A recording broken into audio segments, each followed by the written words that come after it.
Hello friends, myself Dr. Nandakumar Raubale from College of Engineering Ambazogai is going to deal with Applied Thermodynamics 1. This is our fourth lecture wherein we are going to study about steam generators. So what we have covered in previous class that we will be discussing here.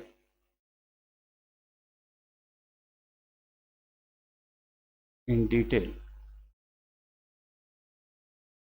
In previous class we have studied steam generators, what a steam generator is, and then we have studied classification of steam generator, that is nothing but boiler, and boiler mountings, the components which are fixed over the boiler for its safety running.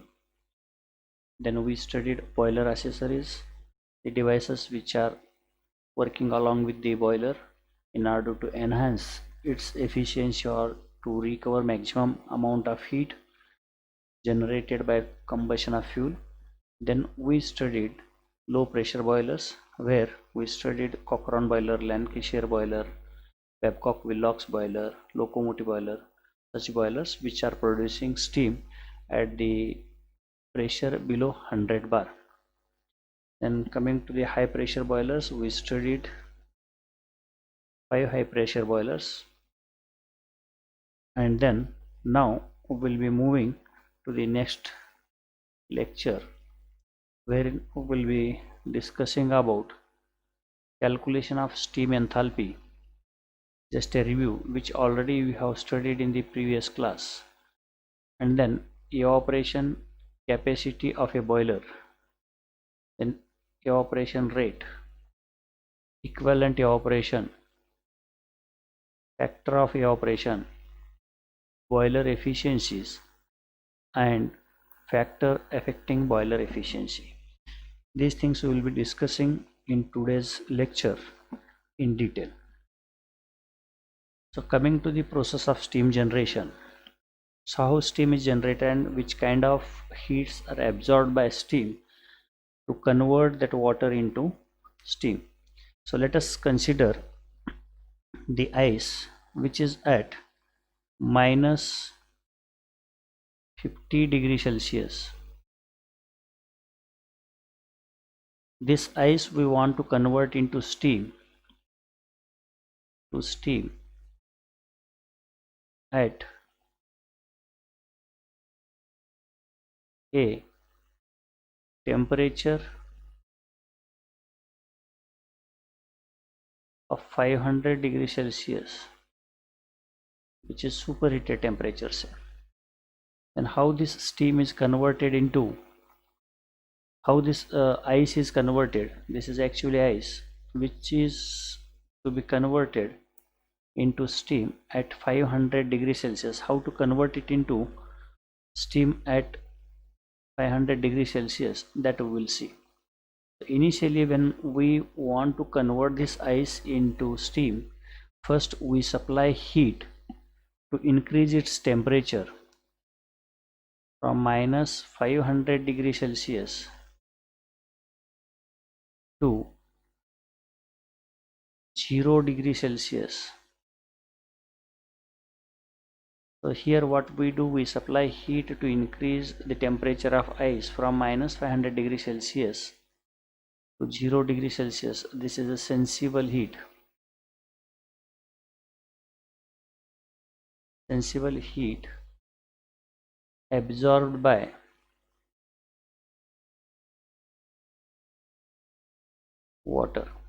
ice. So here this is the block of ice. We are going to add heat to this block of ice, and when we add heat to this block of ice, keeping into a pan, then the heat given by this flame is absorbed by this ice to increase its temperature from minus 500 degrees Celsius to 0 degrees Celsius, where the amount of heat Q which is flowing from the combustion of fuel to the block of ice is utilized to increase its temperature from minus 500 degrees Celsius to 0 degrees Celsius. So when the temperature of ice increases from minus 500 degrees Celsius to 0 degrees Celsius, we do not observe any change in the phase, still it remains ice only. But when it reaches to the ice temperature, that is 0 degrees Celsius, then even if we continue supply of heat, there will not be rise in the temperature of this ice block at 0 degrees Celsius. It will be stationary, and the amount of heat which we are supplying here is absorbed by this ice to convert this ice at 0 degrees Celsius into water at 0 degrees Celsius. The ice gets converted into water, and temperature of water is also 0 degrees Celsius. So the amount of heat we are supplying is not observed in terms of temperature. So this is latent heat. Amount of heat supplied is going to hide, that we cannot see. Therefore, we call this as a latent heat of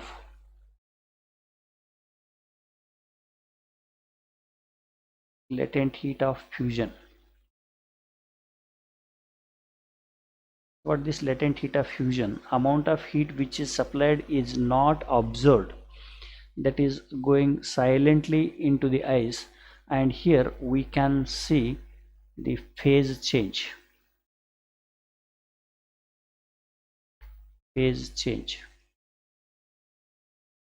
So this is the amount of heat which is absorbed by ice to convert ice at 0 degrees Celsius into water at 0 degrees Celsius and at atmospheric pressure. Condition is at atmospheric pressure. So after that, even when this complete ice gets converted into water, now this gets converted into water, now it is a liquid. Ice is now converted into liquid, and water at 0 degrees Celsius. Now we have this water. If is heated further, then temperature of water starts to increase, and water temperature increases up to 100 degrees Celsius. Again, when this ice gets converted into water completely, then after that, if we continue supply of heat, the amount of heat is absorbed by water, and we can note the rise in temperature of water up to 100 degrees Celsius, and this heat is known as a sensible heat. Sensible heat absorbed by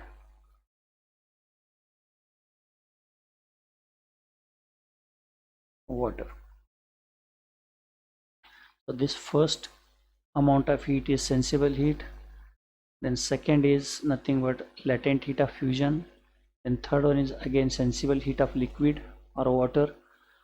Now after that, when this water reaches to 100 degrees Celsius, complete water starts to boil, and this boiling water, if further heated beyond this 100 degrees Celsius, then water at 100 degrees Celsius, if heated, then we will not notice a rise in the temperature at this stage. Then the water starts to evaporate and water gets converted into steam. So water at 100 degrees Celsius is heated, and then we do not notice the rise in temperature of water.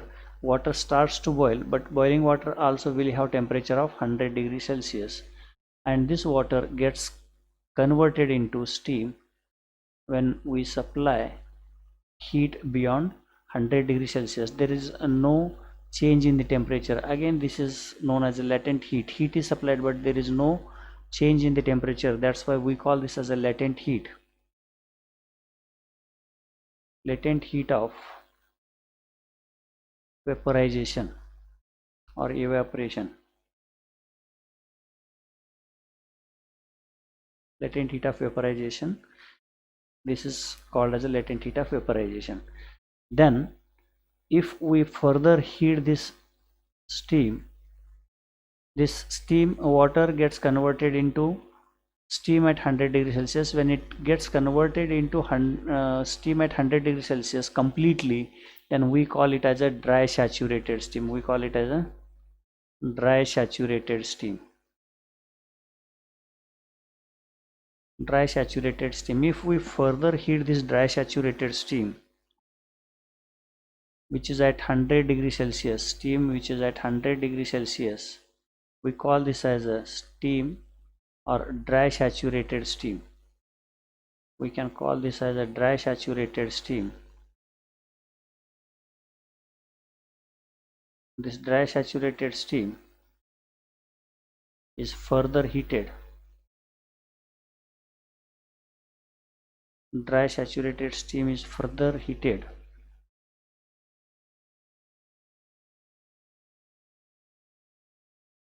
Saturated steam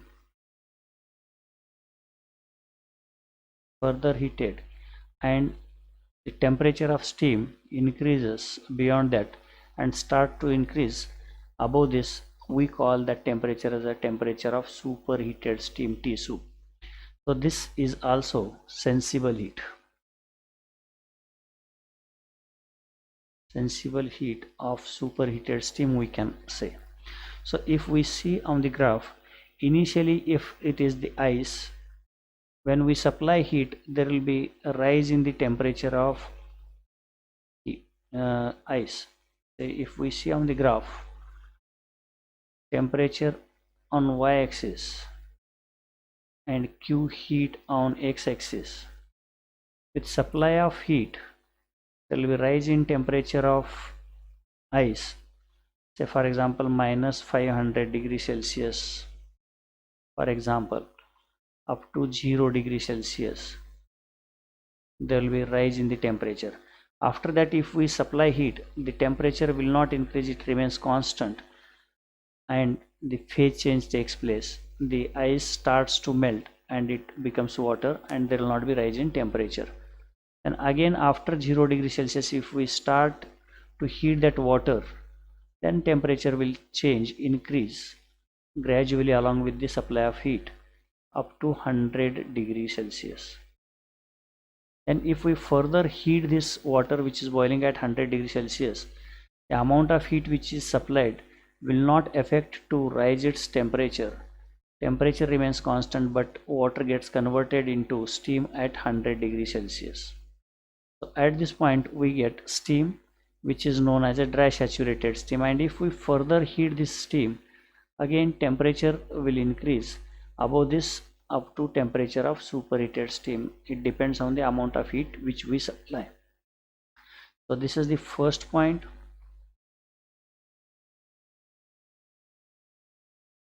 This is the first point where we start to heat. This is the second point, up to which this temperature of ice increases from minus 500 degrees Celsius to 0 degrees Celsius, and further supply of heat convert this ice into water. And if we further supply heat to this water, then temperature of water starts to increase up to 0.4. And if we further heat this water at 100 degrees Celsius, it starts to evaporate, and up to 0.5 it gets converted into complete steam, dry saturated steam. And from 5 to 6, if we supply heat, then temperature of steam increases and we can obtain a superheated steam. So this first is nothing but the process 1 to 2. Process 1 to 2 is nothing but the sensible heat absorbed by ice. Then 2 to 3 is nothing but latent heat of fusion. Then 3 to 4 is nothing but it is a sensible heat of water. Again 4 to 5 there will be evaporation of water. Again there will not be rise in temperature, which is known as latent heat of vaporization. And 5 to 6 is known as superheat.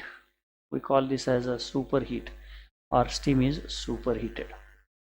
In this way, we supply heat to the ice, and from ice we obtain superheated steam. So already this we have studied in thermodynamics at the second year level.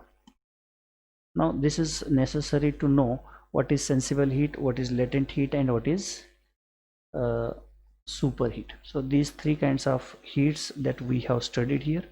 Now moving to next, how this amount of heat supplied by boiler is utilized to convert water into steam, that we will see in detail. So here first of all we must know CPW, what is specific heat of water in kilojoules per kg degree Kelvin. What this specific heat of water is, it is the amount of heat supplied by water to rise its temperature by 1 degree Celsius, and the mass of water is 1 kg. So it is the amount of heat supplied to unit mass of water to increase its temperature by 1 degree Celsius. Then TW is the temperature of feed water. The temperature which is supplied, temperature of water which is supplied to the boiler is represented by TW. T0, temperature of water which is zero temperature or initial temperature is considered as 0. So to find out the enthalpy of feed water, reference is taken as a 0 temperature.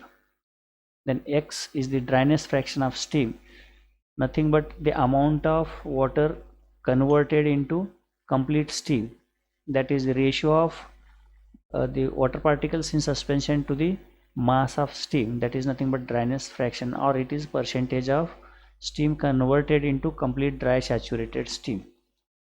Then superheated temperature, or temperature of superheated steam. So if steam is heated beyond 100 degrees Celsius, then we call that steam as a superheated steam. And saturation temperature, what the saturation temperature of steam is, or saturation temperature of water. So when we heat water up to 100 degrees Celsius and water starts to boil, and there is no change in the temperature for further supply of heat, that we call as a saturation temperature, at which water starts to evaporate, and that is known as a saturation temperature. At atmospheric pressure, the saturation temperature of water is 100 degrees Celsius. Then HF1, HF1 is enthalpy of feed water. Feed water means the water which is supplied to the boiler. Initially it contains some amount of heat energy, and that amount of heat energy is nothing but enthalpy of water supplied to the boiler. Generally we do not supply water to the boiler at 0 degrees Celsius. So water which is supplied to the boiler is above ambient temperature, therefore it contains some amount of heat energy when it enters into the boiler, so that is to be accounted. Then H1 is nothing but amount of steam generated. Steam may be a wet steam coming out of the turbine, or it may be dry saturated steam, or it may be superheated steam. So whatever may be the quality of steam, depending on that quality of steam, enthalpy H1 is calculated. Then CPS, specific heat of steam in kilojoules per kg degree Kelvin. This is nothing but amount of heat required to rise the temperature of steam, unit mass of steam, by 1 degree Celsius. So these are nothing but some notations that we will be using in today's lecture. So now enthalpy of steam has to be calculated. How enthalpy of steam is calculated? So where H1 is the specific enthalpy of steam produced in kilojoules per kg, it is given in kilojoules per kg. And H feed is the enthalpy of feed water supplied to the boiler in kilojoules per kg. So this is the enthalpy of water, this is the enthalpy of steam. So difference of these two, enthalpy of steam and enthalpy of water, is nothing but amount of heat energy absorbed by water in the boiler. So HFG at atmospheric pressure, say, it is known as specific enthalpy of evaporation at atmospheric pressure. Generally we call it as a latent heat. Latent heat is represented by HFG. Then coming to the calculation of enthalpy. Enthalpy of wet steam, if steam is wet, when we obtain steam from a boiler and if steam is found to be wet, then the enthalpy of steam is calculated as HF plus X into HFG, where X is the dryness fraction, HFG is latent heat of vaporization, and HF is enthalpy of water at that saturation temperature. So these parameters can be obtained from steam table. HFG can be obtained from steam table, HF can be obtained from steam table, and X has to be obtained using a calorimeter. To find out or to measure dryness fraction, we are using calorimeter, and depending on the readings obtained from calorimeter or the value of dryness fraction, we calculate enthalpy of wet steam. Then coming to the dry saturated steam. So when steam is said to be dry saturated, dryness fraction X value is equal to 1. So the value of dryness fraction X varies from 0 to 1. It is never more than 1 and less than 0. So it gives us the percentage of steam converted into water converted into perfect steam. Then here X value is 1, so same formula is used. H1 is equal to HF plus XHFG. X value is 1, therefore the enthalpy of dry saturated steam is equal to HF plus HFG, enthalpy of water plus latent heat of vaporization. So complete latent heat of vaporization is utilized when steam becomes dry saturated. So this is based on mass. Then if the steam obtained is superheated, then enthalpy of superheated steam, so already we have supplied HF plus HFG to make that convert water into dry saturated steam, and further if we heat water above 100 degrees Celsius, then steam becomes superheated steam. So the difference in the temperature T sup minus Ts into Cps, actually we find out the formula for heat supplied. Q is equal to, at constant pressure, Q is equal to Cp delta T. So Cp is specific heat of steam and delta T is temperature, change in temperature above saturation temperature. Ts is saturation temperature, T sup is temperature of superheated steam.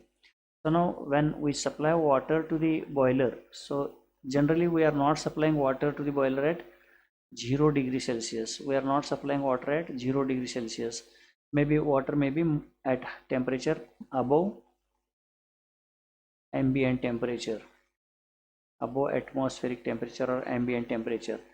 Generally this is going to be 27 degrees Celsius at our location.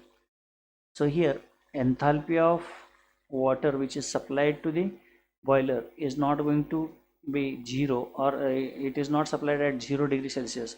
Therefore the enthalpy, it contains some amount of energy in it. How much amount of energy water contains before entering into the boiler, that must be known. Say for example, if we are supplying water with 100 kilojoules of energy per kg and we are getting steam at 2000, sorry, say for example 4000 kilojoules per kg. So how much amount of heat energy is supplied in this boiler is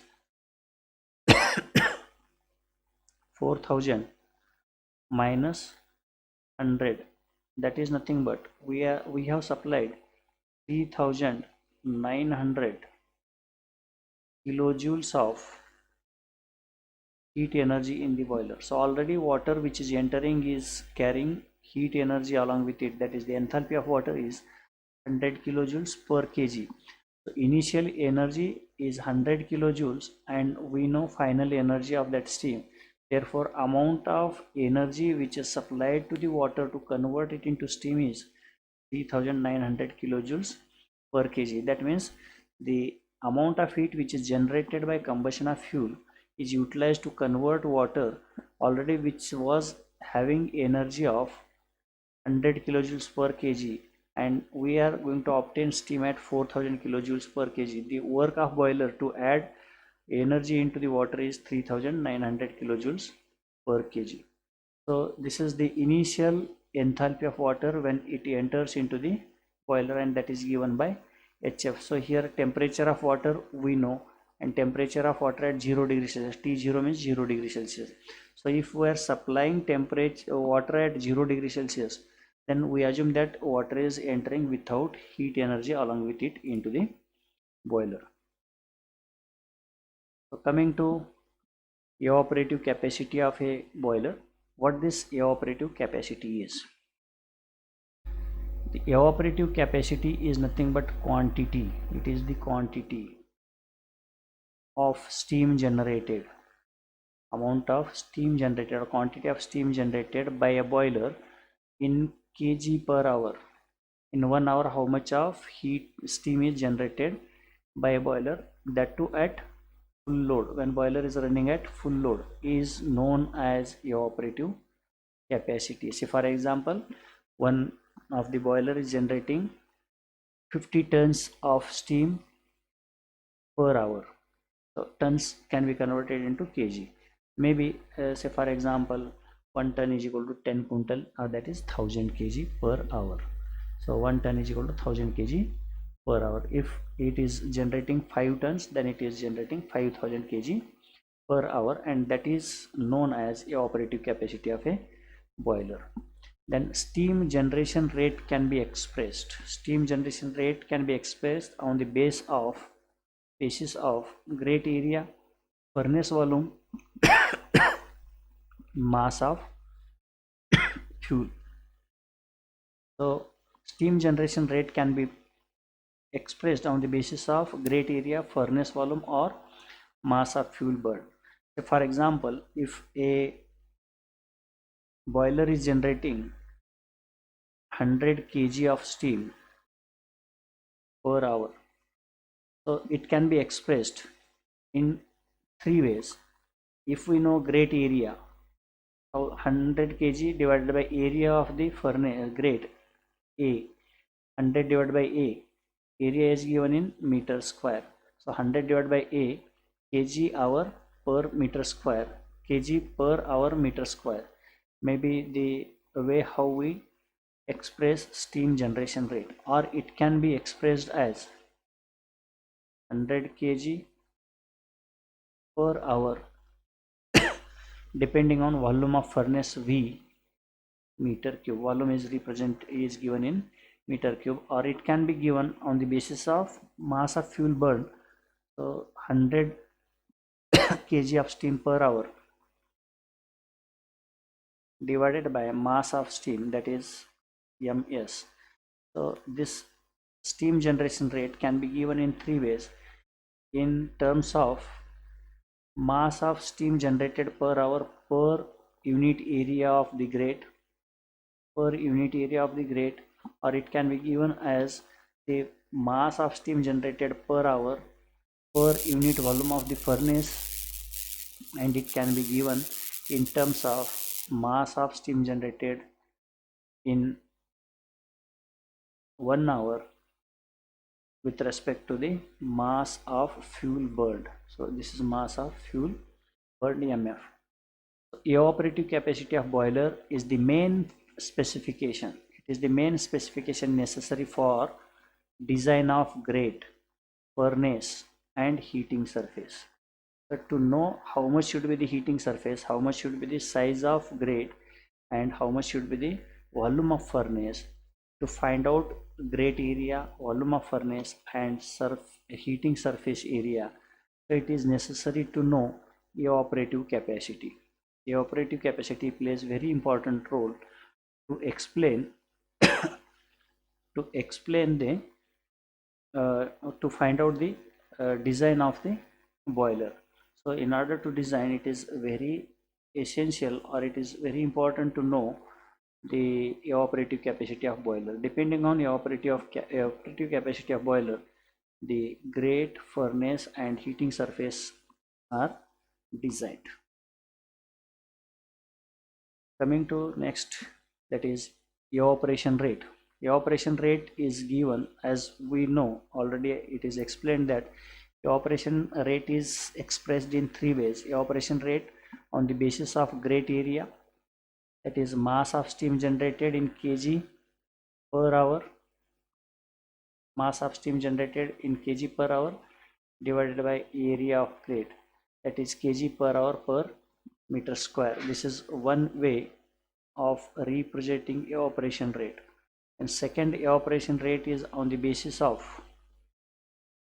volume of the furnace, total steam generated in, mass of steam generated in kg per hour divided by volume of furnace. So here volume of furnace is represented by Vf, and that is expressed in meter cube. This may be the second way to represent evaporation rate. And third way of representing evaporation is evaporation rate is equal to total mass of steam generated per unit time, that is ms, divided by mass of fuel burned, mass of fuel burned. So here this must be mf, this is not vf, it is mass of fuel burned in kg of fuel. So these are the three ways how evaporation rate is expressed. Now comparison. Generally we are going to compare many things in our life. So here there is one question: can we compare percentage of marks obtained by two students? You may say yes, you may say no.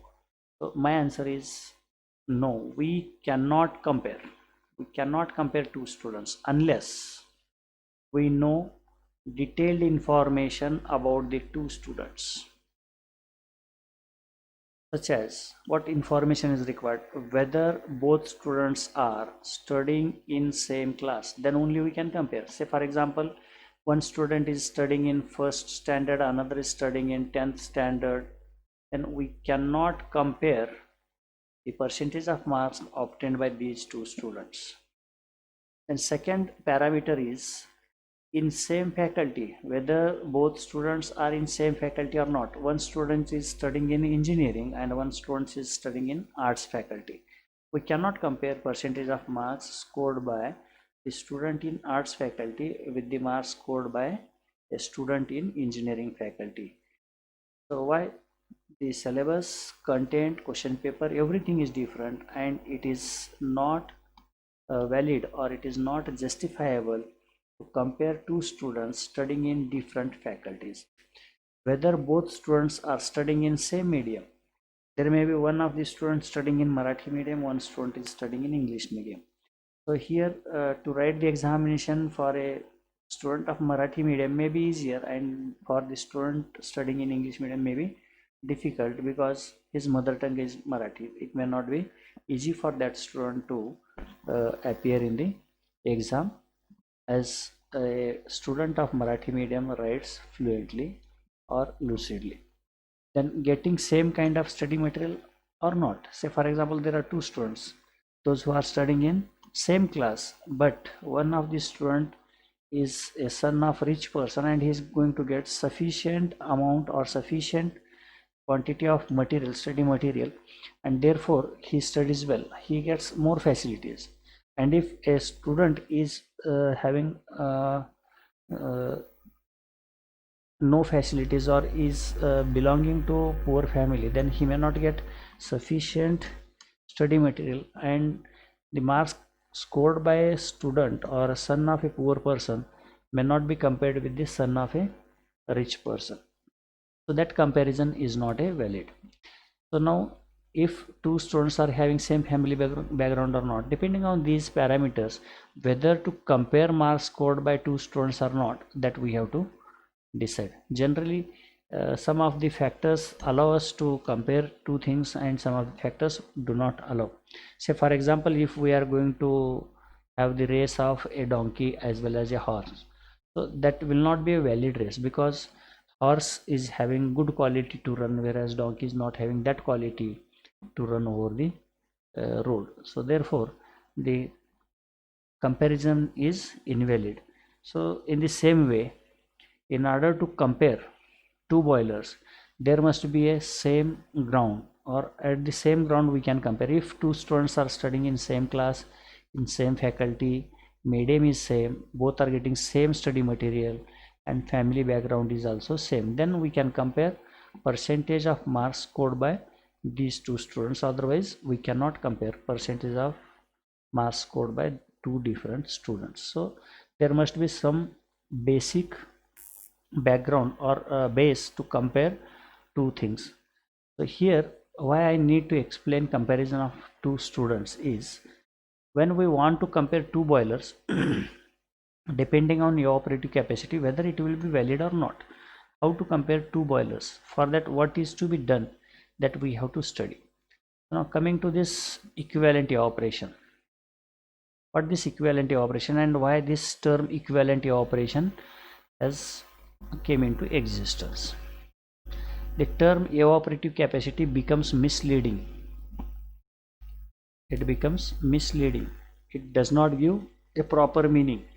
If I say I want to compare two students, a percentage of marks scored by two students, it will be misleading unless I know the detailed information about the two students. So now if we want to compare two boilers, then we must have the proper information at which temperature, at which feed water is supplied, the temperature of water at which water is supplied to the boiler. If there are two boilers, say for example boiler A and boiler B, one boiler is getting input as water at 90 degrees Celsius, feed water is at 90 degrees Celsius, and another boiler is getting water at 27 degrees Celsius. The amount of heat required to convert this water which is at 90 degrees Celsius into steam is less. The amount of heat energy required to convert water which is at 90 degrees Celsius into steam is less. Whereas if we are going to convert this water which is at 27 degrees Celsius into steam, then more amount of heat energy Q is required here. Larger heat energy is required. Then we cannot compare boiler A with boiler B because the feed water which is supplied is at two different temperatures. We cannot compare these two boilers receiving the feed water at two different temperatures. And quality of steam. Say for example, one boiler is producing just dry saturated steam. Boiler A is producing steam which is dry saturated, and boiler B is producing superheated steam.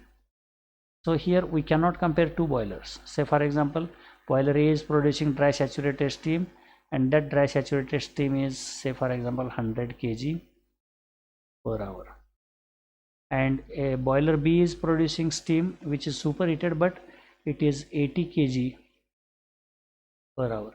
And we cannot say that boiler B is inferior because the quality of steam produced by boiler B is more better than the boiler A. So it is not possible for us to compare two boilers which are giving steam at two different qualities. And pressure of steam also matters. Boiler A is producing steam, say for example at 80 bar, and boiler B is producing steam at 150 bar. Can we compare the mass or evaporation capacity of boiler A with boiler B? No, we cannot compare. Say for example, boiler A is producing steam at 80 bar but it is producing 100 kg per hour, and another boiler B is producing, say for example, 75 kg per hour. So the pressure of steam also matters. We cannot compare two boilers, boiler A with boiler B. Then condition of fuel. One boiler is going to get a low quality of fuel and another is going to get rich quality of fuel. Then depending on the fuel also we cannot compare two boilers. Then firing method, how fuel is fired. Then draught, the flow of flue gases. It depends on all these parameters, and therefore the evaporative capacity always misleads unless we know detailed information, that is temperature of feed water, quality of steam, pressure of steam, condition of fuel, firing method, and draught. So now what is to be done to compare two boilers? So in order to compare two steam generators or boilers, evaporation rate, same evaporation rate is expressed in logical method, in logical way, known as equivalent evaporation. So now in order to compare two boilers, it is necessary to know equivalent evaporation. So prior to this, what we have studied is evaporation rate, which was given by three different methods. But depending on evaporation rate, we cannot compare two boilers, which is superior or which is inferior. We cannot decide. But if we know equivalent evaporation, then we can compare two boilers.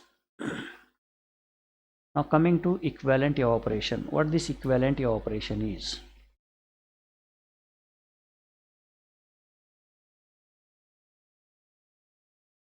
What is this equivalent evaporation? Equivalent evaporation from and at 100 degrees Celsius. This carries a meaning.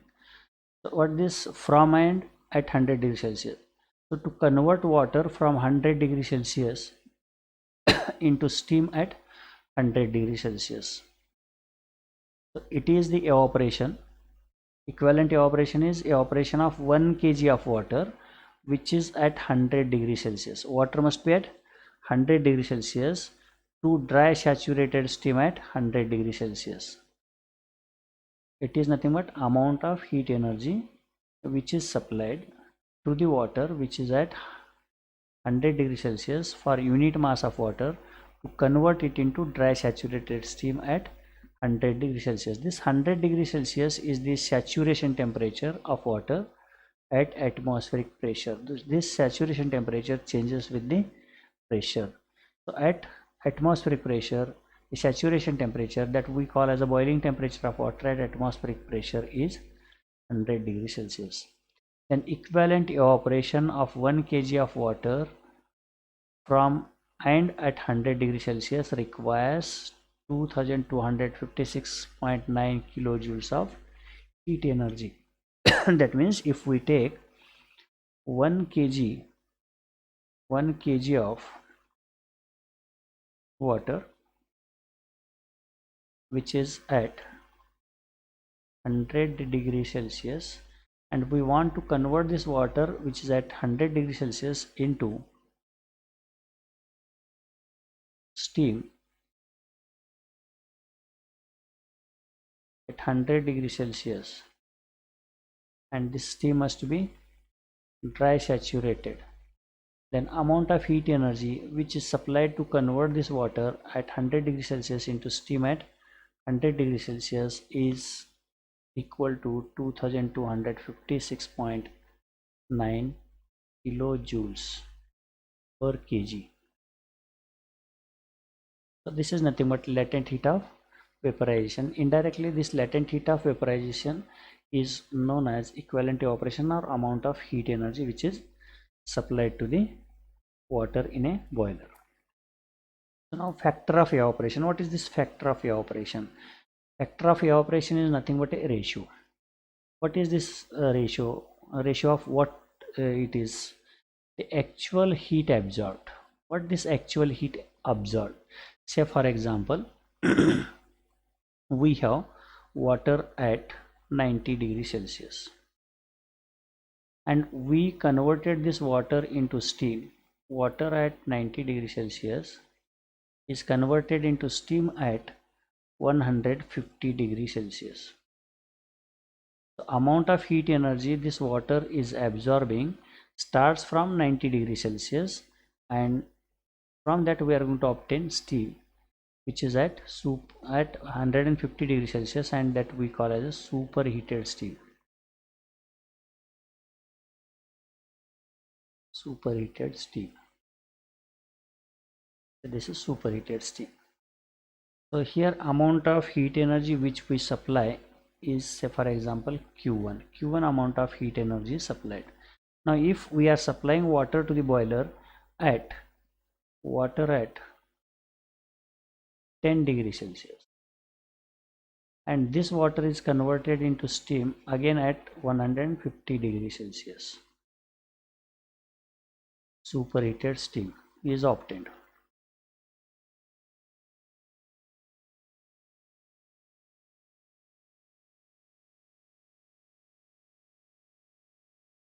amount of heat supplied to convert this water is, say for example, Q2. So in these two cases, if we compare, where large amount of heat is required in second case, amount of heat supplied in second case is larger than amount of heat supplied into the first case.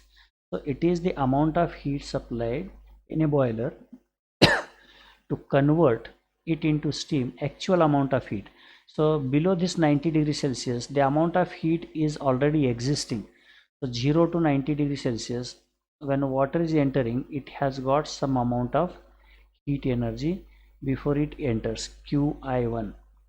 Say for example, enthalpy of water before entering into the boiler is Qi1 at inlet, and from 0 to 10 degrees Celsius is the energy of water which is entering at 10 degrees Celsius. This is Q2I2. Q2I2 is less. Water entering contains less energy, therefore more amount of heat is supplied, and here in first case less amount of heat is supplied into the boiler. So this is the actual amount of heat absorbed above feed water temperature. Above feed water temperature means, so here I have given example as 90 degrees Celsius. 90 degrees Celsius is feed water temperature, and here 10 degrees Celsius is feed water temperature. So the amount of heat which is supplied in a boiler to convert this water at 90 degrees Celsius into the steam at required quality, and amount of heat supplied for the water above 10 degrees Celsius to convert it into the required quality of steam is Q2. So this Q1 or Q2 in both the cases is known as amount of actual heat supplied to convert this water into steam to the latent heat of steam at atmospheric pressure. Latent heat of steam at atmospheric pressure is known as factor of evaporation. Factor of evaporation is defined. So here factor of evaporation is nothing but ratio of amount of actual heat supplied above feed water temperature to the latent heat of vaporization at atmospheric pressure is known as the factor of evaporation. Now in this factor of evaporation, we'll see how to find out factor of evaporation. So this factor of evaporation is defined as the actual amount of heat absorbed above feed water temperature divided by latent heat of steam at atmospheric pressure. So the amount of heat absorbed above feed water temperature is obtained by H1 minus HF, where H1 is enthalpy of steam coming out of boiler. So when steam is taken out, we can measure its properties, and from that we can find out enthalpy of steam. So this is amount of heat energy it is carrying while coming out of the boiler, but we must subtract amount of heat energy already which it carries while entering into boiler. Enthalpy of feed water can be calculated, so we can find out this enthalpy of water when it enters into the boiler. Say for example, H1 is the specific enthalpy of steam actually produced in kilojoules per kg. So when steam comes out from the boiler, it is containing H1 amount of enthalpy in kilojoules per kg.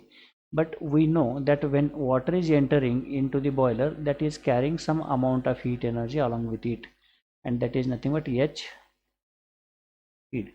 Say for example, you are entering into a room with 10 rupees in your pocket, and you find some amount there, and while coming out of this room you are coming with you that is 110 rupees. So how much amount you received in that room is nothing but 110 minus 10, that is amount which you have received in the room is rupees 100. In the same way, when the water comes out as the steam, then amount of enthalpy that contains is H1, but how much amount of enthalpy it is going to carry while moving into the boiler, that we must know. And difference of this H1 and H feed is known as, that is actual amount of heat absorbed in the boiler. Then latent heat of vaporization is given by HFG at atmospheric pressure, which can be obtained from steam table. So this is specific enthalpy of evaporation. Enthalpy of evaporation means latent heat of vaporization at atmospheric pressure. So if the H1 can be calculated in 3 different ways depending on the quality of steam coming out of this boiler. If it is a wet steam, when wet steam comes out of this boiler, then we can calculate H1 by using this formula. Enthalpy of wet steam is given by HF plus X HFG, where X is dryness fraction and HFG is latent heat of vaporization. Then if steam is dry saturated, then we can use this formula, that is H1 is equal to HF plus HFG. And if steam is superheated, then we can use this formula, third formula, that is enthalpy of dry saturated steam plus enthalpy of superheated steam, that is total enthalpy of superheated steam per unit mass can be calculated. Now when we know temperature of water entering into the boiler, then we can find out enthalpy of water while entering into the boiler using this formula HF1. So where CPW is the specific heat of water while entering into the boiler, and TW is temperature of water at the inlet, and T0 is the reference temperature, which is always taken as 0 degree Celsius. So this is the initial energy when water carries while entering into the boiler, whereas H1 is the final energy while coming out of this boiler in the form of steam. So it takes some energy while entering into the boiler and it carries this amount of energy while coming out of this boiler. The difference of these two, H1 and HF1, gives us, H feed, we can call this as HF1 or H feed. This is H feed. Difference of H1 and H feed is nothing but actual amount of heat energy absorbed by steam or water in a boiler. Now coming to the notations, already I have explained about these notations, CPW, TW, T0, everything I have explained. Now factor of evaporation. What this factor of evaporation is? Factor of evaporation is defined as ratio of equivalent evaporation to actual evaporation. Equivalent evaporation is given by ME, say for it is represented by ME. So ME divided by M is the factor of evaporation, where M is the actual mass of steam evaporated in kg per kg of fuel. So actual amount of steam evaporated in kilogram kg per unit mass of fuel. So kilojoules per kg is the unit of this small m, actual evaporation. So amount of steam which is coming out of the boiler, if we measure per unit mass of fuel, then that is known as actual evaporation. Then ME is the equivalent evaporation expressed in kg per kg of fuel or per kg per hour, etc. The above equation can be written as equivalent evaporation divided by mass. So this is factor of evaporation. In previous case, in previous definition also, we have explained factor of evaporation as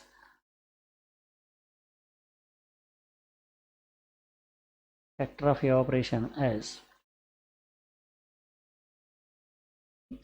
evaporation is explained here as H1 minus H feed.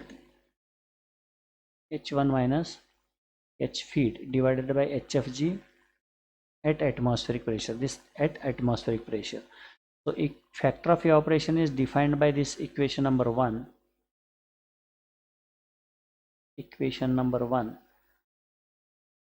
And in next slide also factor of evaporation is defined in other way, that is the ratio of equivalent evaporation to the actual evaporation. So this is the equation number 2. Say comparing equation number 1 and 2, we can write ME divided by M is equal to H1 minus H feed divided by HFG atmospheric. So equivalent evaporation can be obtained from this. Just transferring this denominator on right hand side, we get equivalent evaporation, formula for equivalent evaporation as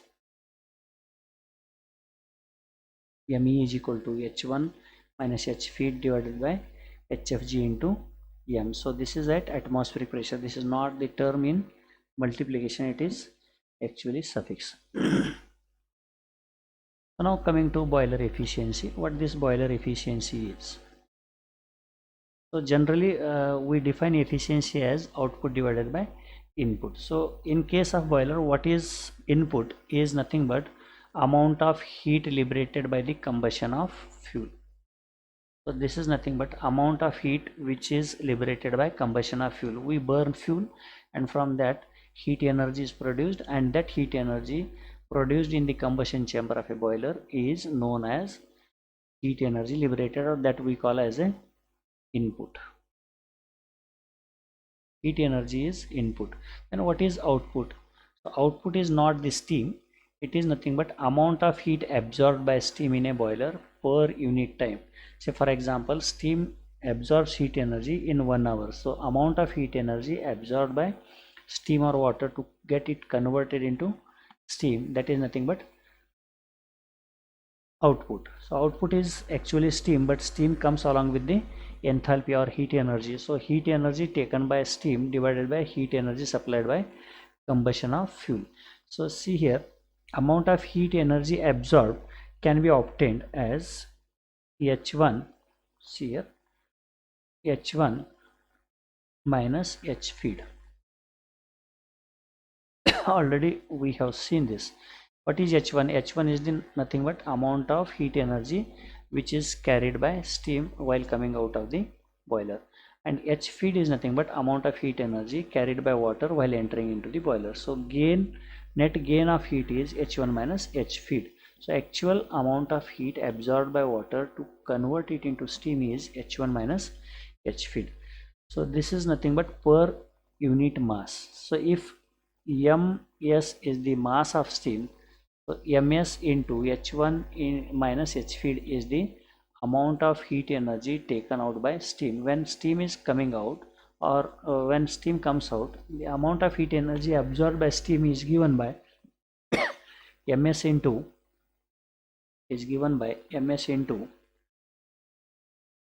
H1 minus H feed. H1 is nothing but enthalpy of steam coming out, and H feed is nothing but enthalpy of water entering into the boiler, and this is in kilojoules per kg. So if you want to find out total amount of heat energy, then ms, mass of steam entering into the boiler per unit time, say for example kg per hour into kilojoules per kg. Kg gets cancelled. Kilojoule per hour is the amount of heat energy absorbed by water to convert it into steam. So this is the amount of heat energy coming along with the steam. So this is output.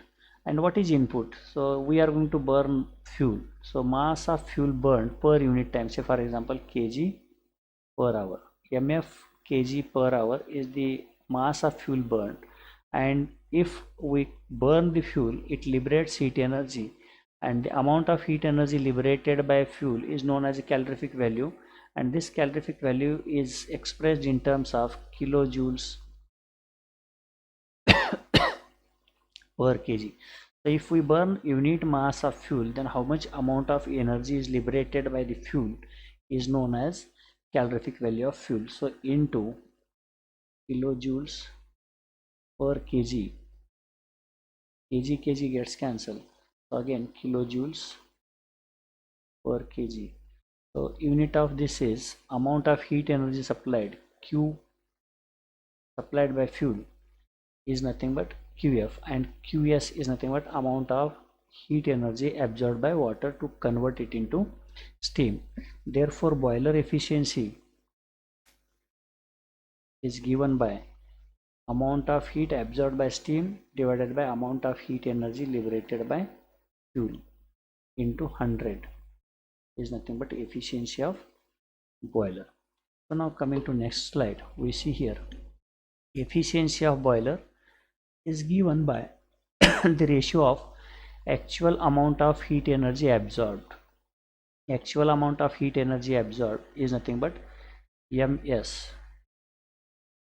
ms is nothing but mass of steam into h1 minus h feet. This is the amount of heat energy absorbed by steam.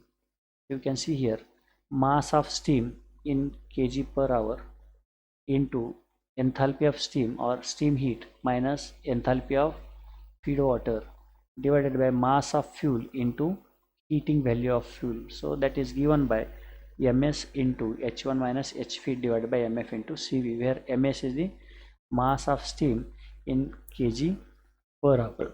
So you can see here mass of steam in kg per hour, mf is the mass of fuel burned in kg per hour, and cv is the calorific value or calorific value of fuel, that is given in kilojoules per kg. If we burn 1 kg of fuel, how much amount of heat energy is liberated in kilojoules, that is known as calorific value. So here this gives us boiler efficiency, or boiler efficiency can also be expressed in other terms, that is fuel heating value. So amount of heat energy liberated minus amount of heat losses. So say for example 100 kilojoules of heat energy is liberated by combustion of 1 kg of mass of fuel.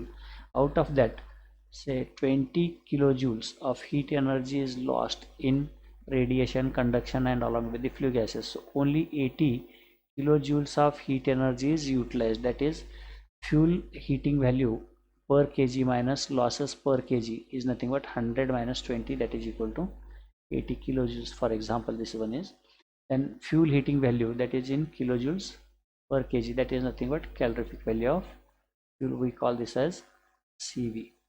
So this here mass gets cancelled. So now here calorific value, cv is calorific value. Now boiler efficiency can also be expressed as m into h1 minus h feed divided by cv. So here m is nothing but the ratio of mass of steam generated to mass of fuel burned. So mf divided by ms divided by mf, where ms mass of steam generated is kg per hour divided by mass of fuel burned is again kg per hour. So this kg per hour gets cancelled. This m is nothing but mass of steam to mass of fuel burned. So this is unitless parameter, and that is given by m. So this is how boiler efficiency is explained. Then we will see factors affecting boiler efficiency. Boiler efficiency is going to vary depending on two types of factors. First factor is fixed factors, and some of the factors are variable factors. So these fixed factors cannot be controlled, and we cannot improve efficiency of boiler depending on fixed factor. Always we have to focus our concentration on variable factors, so that if we have proper control over the variable factors, we can enhance the efficiency of boiler. The fixed factors are coming along with the boiler or boiler design itself. So these fixed factors cannot be altered most of the times.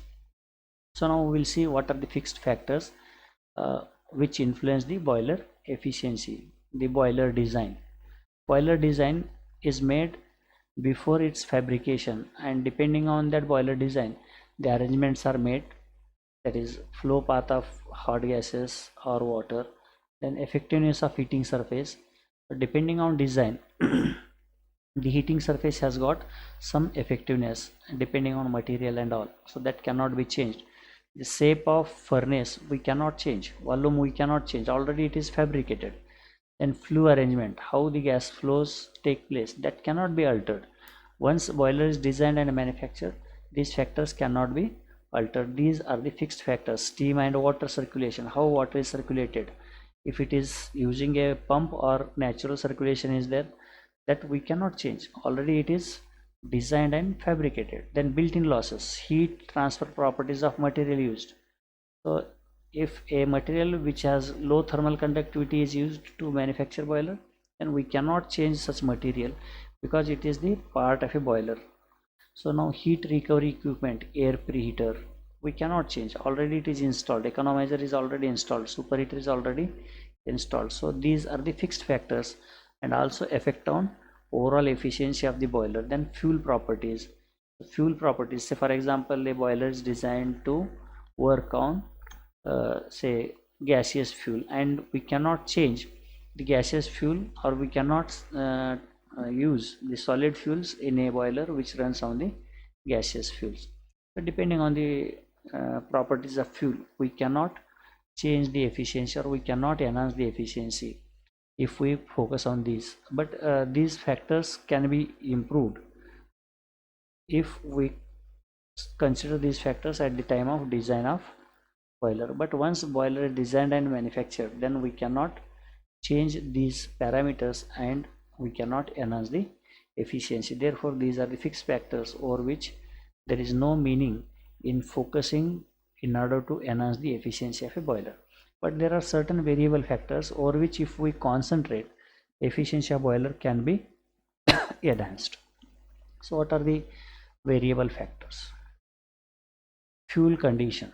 So fuel which is supplied to the boiler must be in proper condition. That is in our control. If we are supplying wet fuel, say for example wet coal, the amount of heat energy liberated by wet coal is less, then calorific value of that wet coal will be less. Therefore the condition of fuel which is supplied to the combustion chamber can be altered. Change in draught due to atmospheric condition. So atmospheric conditions are going to change, and accordingly the draught also changes. What this draught is, that we will see. It is nothing but a process of removing burned gases from the combustion chamber through the chimney. The process of removing hot gases from combustion chamber through the chimney and to exhaust into the atmosphere is known as a draught. So this draught is going to change depending on the atmospheric condition. If atmospheric condition is cold, then density of air is high, and if the atmospheric condition is hot, then the density of air is low. Depending on density of air, the draught is influenced. Then excess air circulation fluctuation is also a variable factor. If the air is supplied in large quantity or less quantity, depending on the amount of air supplied, the combustion takes place and heat energy is extracted. And condition of heat absorbing surface. Heat absorbing surface, say for example this is the surface of a boiler and which is exposed to the heat. So if there is a scale formation over the inner side, or the soot formation or soot collection is over the external surface, and if it is not cleaned, then heat absorbing surface does not allow heat energy to enter into the boiler, or it will not allow water to absorb heat energy. Then actual firing rate. So actual firing rate also has effect on boiler efficiency. So at what rate we are supplying and how we are going to burn the fuel, depending on that also the efficiency of boiler is going to change. Then humidity and temperature of ambient air. So depending on humidity, if air is more humid, then it contains more amount of water particles in it, and instead of evaporating water in the boiler, it consumes energy to evaporate water present in the air itself. That means the amount of heat which is supplied by combustion of fuel is not completely utilized to generate steam. Instead of generating steam, the amount of part of heat is utilized by moisture present in the air. And temperature of ambient air also plays an important role. So if the cold air is supplied to the furnace, then furnace gets quenched, and depending on the ambient air, amount of heat energy supplied to the boiler is going to vary, and depending on that efficiency also changes. So here efficiency of boiler if we see formula, mass of steam divided by mass of fuel into H1 minus H feed divided by HFG. So if the temperature of water at inlet changes, then H feed changes, and if H feed changes then efficiency will change. So here mass of fuel also plays very important. Sorry, MF into CV. This is not HFG, it is CV. MS divided by MF into HF minus HF, H feed divided by CV. If fuel is changed, then calorific value also changes. If fuel contains some moisture, then calorific value gets affected, and if calorific value changes, then efficiency of boiler also changes. Depending on quantity of fuel, depending on quality of fuel, the efficiency of boiler is going to change. It depends on enthalpy of feed water also. If feed water is at higher temperature, efficiency will be more. So incomplete combustion of fuel. If fuel is burned in the combustion chamber incompletely, then complete heat energy is not liberated, and if complete heat energy is not liberated, then efficiency will be getting affected. Incomplete combustion, in the sense calorific value of fuel is going to get reduced, and if calorific value gets reduced, then the efficiency also reduces. So that's why these are the variable factors, but these variable factors are in our control. In first case, what we studied is the fixed factors which are not in our control, but we can have control over the variable factors in order to enhance the efficiency of boiler. So these are the things that we have studied in concerned with the operation of a boiler, or in order to find out the specification of boiler. So in next class we will be discussing about numericals over this, and then afterwards we will be looking into so first of all we will go for heat balance sheet. What is the heat balance sheet? And then we will be coming to the numericals on heat balance sheet as well as evaporation or equivalent evaporation. I hope today you have followed the things which I have covered in today's lecture. Okay, thank you.